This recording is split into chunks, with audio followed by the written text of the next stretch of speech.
Hello बच्चों, जैसा कि आप सभी ने देखा कि लास्ट वीडियो में हमने 10 क्वेश्चन कराए थे। अब मैं कराता हूँ आपको नेक्स्ट 11th क्वेश्चन। और हमारा 11th क्वेश्चन है the area of a circle if circumference of a circle is 22 centimetre. हमसे पूछा हुआ है एरिया ऑफ सर्कल जिसका फॉर्मूला होता है पाई आर स्क्वायर। तो पाई तो हमें पता है, हमें चाहिए आर, और हमें एक चीज़ और दे रखी है सर्कमफ्रेंस। तो सर्कमफ्रेंस क्या होता है 2 पाई आर, जिसकी वैल्यू कितनी दी हुई है 22 सेंटीमीटर। तो अगर मैं वैल्यू पुट करूँगा 2 into 22/7 into R is equal to 22 centimetre.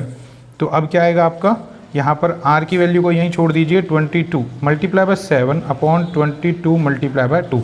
ये 2 जो है नीचे, 22 भी नीचे, 7 ऊपर जाएगा। तो 22 से 22 कैंसिल, आपके r की वैल्यू क्या आ गई 7/2। अब अगर आपसे कहा जाए कि एरिया निकालिए, जो कि क्या है पाई आर स्क्वायर, तो 22/7 इंटू 7/2 इंटू 7/2। 2 बार 7/2 क्यों किया, क्योंकि यहाँ पर क्या है आर स्क्वायर है। तो यहाँ 7 से 7 कैंसिल, 2 से 11 आ गया। तो आपका आंसर कितना आ गया, अगर 11 और 7 की मल्टीप्लाई करेंगे तो 77/2, जिसको अगर सॉल्व किया जाएगा तो आपका आंसर कितना आ जाएगा 38.5 सेंटीमीटर स्क्वायर। आपका आंसर क्या आ गया, सी आ गया। ठीक है भाई। अब देखिए नेक्स्ट क्वेश्चन, क्वेश्चन नंबर 12 देखिए क्या है। In a figure p q and p r, p q कहाँ है, p q is there, p r is there, are tangents drawn from a P to a circle with center O. If OPQ is 35 degree हमें given है, then the value of angle A and angle B. Angle A ये रहा और angle B ये रहा। तो अब आप कैसे निकालेंगे इस क्वेश्चन के आंसर को। देखिए आपको ये 35 दे रखा है, तो सीधी बात है कि आपका एंगल A अगर ये 35 है तो ये भी कितना होगा 35। क्यों, क्योंकि टेंजेंट से ना, टेंजेंट पॉइंट को और सेंटर को अगर मिलाया जाएगा और दो टेंजेंट डली हुई है तो ये एंगल हमेशा क्या होता है, बाइसेक्ट होता है। ये एंगल हमेशा क्या होता है, बाइसेक्ट होता है। जब ये एंगल बाइसेक्ट हो गया है तो इसका मतलब अगर ये 35 है तो ये भी कितना होगा 35 होगा। तो हमें ए तो मिल गया कि 35 है, लेकिन 35 तो मेरा दो में है, एक ए में और एक बी में। अब मैं दूसरे क्वेश्चन पे जाऊँगा, दूसरा कैसे निकलेगा। देखिए ये एंगल कितने डिग्री का होता है बताइए मुझे। टेंजेंट जो है वो हमेशा रेडियस पे कितने डिग्री का एंगल बनाती है 90 डिग्री का। अब ये 90 ये हो गया, 35 ये, और इसको मान लिया b। तो मुझे पता है कि 90 + 35 + b इज इक्वल टू क्या होगा 180 डिग्री। किस कारण से, एंगल सम प्रॉपर्टी लगेगी। तो अब अगर मैं सॉल्यूशन करूँ तो 90 + 35 कितना हो गया 125 हो गया। 125 + b is equal to 180 degree. ठीक है। अब यहाँ पे दिखाई दे रहा है सभी को, b is equal to 180 minus 125। तो सीधा आंसर कितना आ गया आपका 55 डिग्री। मतलब आपका आंसर क्या है, बी है। आपका आंसर क्या है, बी है। अब देखते हैं हम next question, question number 13। Question number 13 क्या है ये देखिए, सभी पहले से नोट डाउन है क्वेश्चंस, तो इंपॉर्टेंट क्वेश्चन आपके लिए वैसे भी सामने ही है। तो क्वेश्चन नंबर 13 देखते हैं आप। क्वेश्चन नंबर 13 क्या है, क्वेश्चन नंबर 13 के अंदर आपको दिया हुआ है 2 circles of radii 5 centimetre 3 centre are concentric. Concentric का मतलब क्या हुआ, एक सेंटर से एक सर्कल और दूसरा सर्कल, इसकी रेडियस 3 सेंटीमीटर और इसकी रेडियस 5 सेंटीमीटर। ये 3 सेंटीमीटर और ये 5 centimetre. The length of a cord of a circle which touch the inner circle is. Outer circle की उस कॉर्ड की लेंथ बताइए जो कि छोटे वाले सर्कल को मीट करती हुई जाती है। तो अब बात बताओ, इसकी वैल्यू कितनी हो जाएगी, यहाँ पर ये हो जाएगा 5 सेंटीमीटर, क्योंकि ये रेडियस है। ये क्या हो जाएगा आपका 3 सेंटीमीटर। और एक बात बताइए, ये एंगल कितने डिग्री का होगा, ये एंगल हमेशा कितने डिग्री का होता है। अगर सेंटर से कोई लाइन कॉर्ड पर डाली जाती है जो कि सर्कल को टच कर रही है, तो वो हमेशा कितने डिग्री की होती है, एंगल 90 डिग्री का। एंगल कितने डिग्री का 90 डिग्री का। तो यहाँ पर एक क्लियर मुझे दिख गया कि ये ट्राइंगल बन रहा है इस तरीके का, और इसकी ये वैल्यू है 3 सेंटीमीटर, ये है 5 सेंटीमीटर, ये एंगल है 90 डिग्री। तो अकॉर्डिंग टू पाइथागोरस थ्योरम, अगर हम पाइथागोरस थ्योरम लगाएंगे तो पाइथागोरस थ्योरम लगाएंगे तो क्या हो जाएगा, अगर मैं इसको देखूंगा तो यहाँ पर पाइथागोरस लगाने पर h² minus p² is equal to क्या होता है b² होता है। तो 5 का स्क्वायर माइनस 3 का square is equal to b²। बेटा इसको तो हमेशा ट्रिपलेट में याद रखिए, आपकी b की वैल्यू हमेशा क्या आएगी 4 आएगी। ट्रिपलेट हमेशा याद रखिए, 5, 3 और 4 का ट्रिपलेट होता है कि अगर एक हाइपोटेन्यूस है तो इन दोनों का स्क्वायर इसके स्क्वायर के बराबर होगा ही होगा। तो ये अगर 4 आ गया तो ये भी कितना होगा 4। तो लेंथ कितनी हो जाएगी 8 हो जाएगी। टोटल लेंथ कितनी हो जाएगी 8 हो जाएगी। अब देखते हैं क्वेश्चन नंबर 14। क्वेश्चन नंबर 14 क्या है? The discriminant of a quadratic equation. वाह भाई वाह, डिस्क्रिमिनेंट का फॉर्मूला बताइए क्या होगा? अरे आपने क्वेश्चन देखा होगा, इसमें d की वैल्यू, d क्या होता है? B square minus 4ac।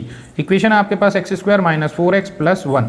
तो यहाँ पे a की वैल्यू क्या है? 1, b की वैल्यू -4 और c की वैल्यू भी 1। क्यों? क्योंकि स्टैंडर्ड फॉर्म में जो स्टैंडर्ड फॉर्म होती है वो होती है ax square plus bx plus c। तो सब कुछ पॉजिटिव होता है, तो अगर किसी का कोई भी साइन है तो आप उसे उसी के साथ लगा सकते हैं। तो यहाँ पर d की वैल्यू आ जाएगी, b की वैल्यू क्या है? -4 का स्क्वायर माइनस में 4 × 1 × 1। तो ये हो गया 16 माइनस 4। आंसर कितना आ गया आपका? 12। 12 कहाँ भैया? सी। तो आपके 14 क्वेश्चन का आंसर कितना आ जाएगा? 12 आ जाएगा। ठीक है, नेक्स्ट क्वेश्चन देखते हैं। Question number 15। For what value of k will k + 1, 2k - 1 and 2k + 7 are the consecutive term of an AP। AP की A1 आपको दे रखी है k + 1। मान लीजिए जब कॉन्जिक्यूटिव है तो तीनों टर्म लगातार है। A2 आपको दे रखी है 2k - 1 और A3 आपको दे रखी है 2k + 7। आपसे पूछा है k की वैल्यू क्या होगी। तो मुझे तो पता है इसके बारे में। क्या कर सकता हूँ मैं? अगर मैं A2 - A1 कर दूँ तो वो भी आंसर मेरा D के बराबर है, और A3 - A2 कर दूँ तो वो भी आंसर किसके बराबर होता है? D के। D क्या होता है बेटा आपका? Common difference. तो अब अगर कभी भी कॉमन डिफरेंस की बात आए तो तीन कॉन्जिक्यूटिव टर्म में A1, A2, A3 में जो डिफरेंस है वो D बराबर है। तो इसमें से इसे माइनस करो, इसमें से इसे माइनस करो और दोनों को क्या रख दो? D के बराबर रख दो। तो इसका मतलब क्या हुआ? ये टर्म और ये टर्म क्या है? आपस में इक्वल। वैल्यू पुट करेंगे तो क्या हो जाएगा? 2k - 1 एक ब्रैकेट में माइनस A1 कितना है? k + 9 है क्या? ये शायद k + a लिख रहा हूँ मैं इसको। हाँ ये 9 है, सॉरी ये 9 है। ठीक है, तो 9 एक ब्रैकेट में is equal to A3 - A2 मतलब 2k + 7 एक ब्रैकेट में और माइनस में 2k - 1। सॉल्व करेंगे, ब्रैकेट खोलो, ये 2k - 1 हो जाएगा, ये माइनस का k और ये माइनस का 9 is equal to 2k + 7 - 2k और प्लस 1। इसको सॉल्व किया तो यहाँ पे क्या आ गया? k बचा और ये माइनस का 10 और यहाँ पे क्या बचा? और ये तो 2k से 2k कैंसिल हो गया और ये आ गया 8। तो सीधा सीधा k की वैल्यू कितनी आ गई भैया? 18 आ गई। k की वैल्यू कितनी आ गई? 18, क्योंकि माइनस का 10 है, इस साइड जाएगा तो क्या हो जाएगा? प्लस का 10 हो जाएगा। तो सॉल्व करेंगे इसे तो k की वैल्यू क्या आ जाएगी? 18। तो आपके a का आंसर क्या आ गया? A 18। नेक्स्ट क्वेश्चन देखिए। ये क्वेश्चन सारे के सारे जो है ना बहुत इंपॉर्टेंट है आपके एग्जाम पॉइंट ऑफ व्यू से। देखिए next question. The maximum volume of a cone that can be curved out of a solid hemisphere of radius r is। किसी का अगर सॉलिड हेमिस्फीयर है, इस तरीके का सॉलिड हेमिस्फीयर है और आप उससे कोन निकालने बैठ जाओ तो आपका कोन का मैक्सिमम वॉल्यूम क्या होगा? एक बात बताओ, हेमिस्फीयर की एक रूल होता है कि जो उसका रेडियस है वही उसकी क्या है? हाइट है। वही उसकी क्या है?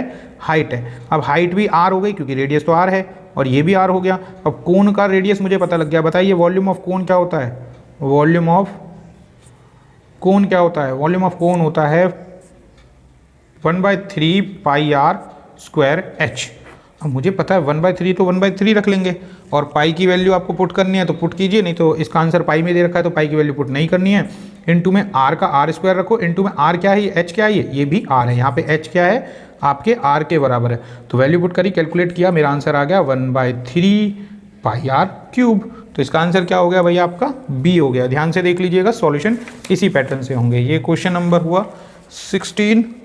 अब करते हैं 17 नंबर क्वेश्चन को। चलिए जी, आप 17 क्वेश्चन देखते हैं, फिर दोबारा से वही LCM HCF वाला क्वेश्चन आ गया है। 17 क्वेश्चन बहुत इजी है, सबको पता है इसका फॉर्मूला क्या है। Given that HCF is 4 then the LCM is, ओहो फॉर्मूला याद है वो? HCF × LCM is equal to product of two numbers. तो HCF कितना? 4, LCM कितना मान लिया? x, नंबर क्या है? 96 × 404। तो x की वैल्यू क्या आ जाएगी? 96 × 404 अपॉन 4। 4 से 4 कैंसिल, 101 आ गया। 101 की मल्टीप्लाई 96 से करेंगे तो कितना आंसर आ जाएगा भैया? आपका आंसर आएगा 9696। तो इसमें आंसर कितना आ गया? C आपका। कैलकुलेट कर लीजिएगा, सॉल्यूशन आ जाएगा। ठीक है, नेक्स्ट क्वेश्चन 18 क्वेश्चन देखिए। 18 क्वेश्चन क्या है? In what ratio does the point P this divides the line segment joining the point this and this. ये लो भैया M1 और M2 की वैल्यू निकालनी है। ये हो गया आपका A पॉइंट, ये हो गया आपका B पॉइंट, ये हो गया आपका P पॉइंट, कहीं भी हो सकता है। इसको मान ली, इसकी वैल्यू है 3 4, P की वैल्यू, A की वैल्यू है 1 और 2, B की वैल्यू है 6 और 7। बड़ी कन्फ्यूजिंग है यार, ये तो लोग बड़ा टफ कर रहे हैं इसको, हैं इस तरीके से अगर क्वेश्चन होंगे तो, हैं क्योंकि ये 1 नंबर का क्वेश्चन है। चलो कर लेते हैं। इसमें क्या करते हैं हम, लेट करते हैं। Let ratio is equal to K ratio 1। क्या मान लिया आपने, इसको K मान लिया और इसको 1 मान लिया। अब लगाइए फॉर्मूला x का। x का फॉर्मूला क्या होता है, M1 into x2 plus M2 into x1 upon M1 plus M2। ठीक है, क्लियर है। अच्छा, इसमें x की वैल्यू क्या है, वही जो बीच में होता है, क्योंकि ये फॉर्मूला ही तो है। ये x है, ये y है, ये x1 y1, ये x2 y2। तो अगर मैं इसे सॉल्व करने जाऊंगा तो यहाँ पर x की वैल्यू हो गई 3 इज इक्वल टू M1 की वैल्यू क्या है K इंटू x2 की वैल्यू क्या है 6 प्लस M2 की वैल्यू क्या है 1 मल्टीप्लाई x1 की वैल्यू क्या है 1 अपॉन में K प्लस 1। मल्टीप्लाई कर लेते हैं इधर, तो ये हो जाएगा 3K plus 3 is equal to 6K plus 1। अब ये इधर लेके जाओ, इसको इधर लेके आओ या कुछ भी करो। 3K माइनस 6K इस तरफ और 1 माइनस 3 इस तरफ। सॉल्व किया तो यहाँ पे क्या आ गया, minus 3K is equal to minus 2। Minus से माइनस कैंसिल, K की वैल्यू आ गई 2/3। तो रेशो क्या आ गया आपका 2:3, क्योंकि K अपॉन 1 है ना, तो K की वैल्यू 2 और 1 की वैल्यू 3। तो आपका आंसर आ गया 2:3। यहाँ पे आंसर क्या है आपका B। यहाँ पे आंसर क्या है आपका B। अब देखिए अगला क्वेश्चन। हाँ यार, ये बड़े इंपॉर्टेंट क्वेश्चन है एसरेशन रीजन वाले, जो बार बार पूछे जा रहे हैं और इनमें बच्चे बहुत कंफ्यूज हो रहे हैं और बहुत इजी क्वेश्चन है। देखो स्टेटमेंट ए क्या है, एसरेशन है sine 60 degree is equal to cos 30 degree. ये गिवन है, ये मुझे गिवन है। और रीजन क्या है, स्टेटमेंट है sine 2 theta is equal to sine theta plus sine theta where theta is an acute angle. Theta क्या बोल दिया, एक्यूट एंगल। साइन 2 थीटा जो होता है ना, वो sign theta plus sine theta के बराबर होता है, ऐसा ये कह रहे हैं। ठीक है, तो अगर मैं एसिरेशन की बात करूं, जो मेरा एसिरेशन है, तो ये तो ट्रू है ना, ये एसिरेशन तो ट्रू है। आपने वैल्यू देख रखी है, साइन 60 की वैल्यू और कॉस 30 की वैल्यू क्या होती है, सेम होती है ना। √3/2 इसकी वैल्यू और √3/2 ही इसकी वैल्यू होती है। लेकिन जो ये है ना sine 2 theta plus sine theta plus sine theta, ये तो पॉसिबल ही नहीं है। मान लो, लेट कर लो, जैसे कि अब मैं प्रूफ करके दिखाता हूँ आपको।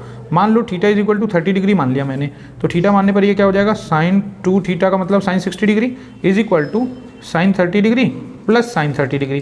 तो मैं सॉल्व करने बैठा, साइन 60 की वैल्यू तो √3/2 होती है, जबकि साइन 30 की वैल्यू क्या होती है 1/2 प्लस 1/2। इसको सॉल्व कर रहा हूँ तो ये आंसर कितना आ रहा है 1, और ये आ रहा है √3/2 which is not equal. So this is false. ये क्या है, फॉल्स है। तो A is true but R is false. A is true but R is false. इसका आंसर क्या आ जाएगा आपका C आ जाएगा। इसका आंसर क्या आ जाएगा, C आ जाएगा। क्लियर है सभी को। इस तरीके से ही सॉल्व करने होते हैं सभी questions. Next question and the last question, जो कि हम 10-10 के सेट बना रहे हैं सभी क्वेश्चंस के। अगली वीडियो जो है वो चैप्टर वाइज क्वेश्चंस की आएगी। इसी तरीके से क्वेश्चन नोट डाउन होंगे पहले से ही, तो सॉल्यूशन निकालना आसान हो जाएगा उनका। ठीक है, सही है। अब देखिए इसका स्टेटमेंट दे रखी है, a assertion the distance between the points 10 cos 30 degree and 0 and 0 10 cos 60 degree is 10 unit. इन दोनों के बीच का 10 यूनिट जो है वो इन्होंने आंसर दिया हुआ है। डिस्टेंस जो दे रखा है, तो इसमें क्या लगेगा, डिस्टेंस फॉर्मूला लगेगा। अब डिस्टेंस फॉर्मूला लगेगा तो फिर इसका मतलब तो इसको सॉल्व करना पड़ेगा। अब सॉल्व करोगे तो आंसर क्या आएगा इसका, बिल्कुल 10 यूनिट ही आएगा। क्यों, क्योंकि ये क्या है आपका ए x1 और ये आपका y1, यहाँ पर ये x2 और ये y2। तो अगर मैं डिस्टेंस निकालने जाऊंगा तो यहाँ पे डिस्टेंस फॉर्मूला लगाऊंगा, अंडर रूट में क्या होता है x2 माइनस, बेटा मैं शॉर्ट में समझा रहा हूँ क्योंकि एक नंबर के क्वेश्चन है, x2 माइनस x1 का whole square plus y2 minus y1 का होल स्क्वायर। सॉल्यूशन किया, वैल्यू पुट करी। x2 की वैल्यू कितनी है, x2 की वैल्यू है 0 माइनस x1 की वैल्यू कितनी है 10 cos 30 डिग्री का होल स्क्वायर प्लस y2 की वैल्यू कितनी है 10 cos 60 डिग्री माइनस में 0 का होल स्क्वायर। मैं जब सॉल्व करने गया तो ये तो भाई सीधा cos 30 की वैल्यू क्या होती है भाई 1/2, तो माइनस 10 मल्टीप्लाई बाय 1/2 का होल स्क्वायर प्लस में cos 60 की वैल्यू क्या होती है, cos 30 की वैल्यू होती है √3/2 और यहाँ पर ये हो जाएगा 10 मल्टीप्लाई बाय 1/2 और ये होल स्क्वायर में। इसको सॉल्व किया, 2 से 2 10 से 5 कैंसिल, तो ये माइनस का 5 √3 है, तो ये कितना आ जाएगा 25 × 3 प्लस में यहाँ पे सॉल्व किया तो ये तो 5 आ गया, ये 25 ही आ गया, तो सीधा सीधा 75 प्लस अंडर रूट चल रहा है बेटा, अंडर रूट चल रहा है, ठीक है। 75 प्लस 25 का अंडर रूट, तो रूट 100 आ गया, जिसकी वैल्यू क्या होती है 10 यूनिट होती है। तो इसका मतलब ये तो अपना ट्रू है, ये क्या है अपना true. Statement R reason midpoint of a line segment this and this is, अच्छा दूसरे में मिड पॉइंट का फॉर्मूला लगाना है, ए बी एक दे रखा है और सी डी एक दे रखा है, तो मुझे तो पता है x1 y1 और x2 y2 अगर कहीं कुछ दे रखा होता है एक पॉइंट के केस में और उनका मिड पॉइंट निकालना हो x y की वैल्यू, तो मुझे तो x की वैल्यू पता है x1 प्लस x2 अपॉन में 2 और y की वैल्यू होती है y1 प्लस y2 अपॉन में 2।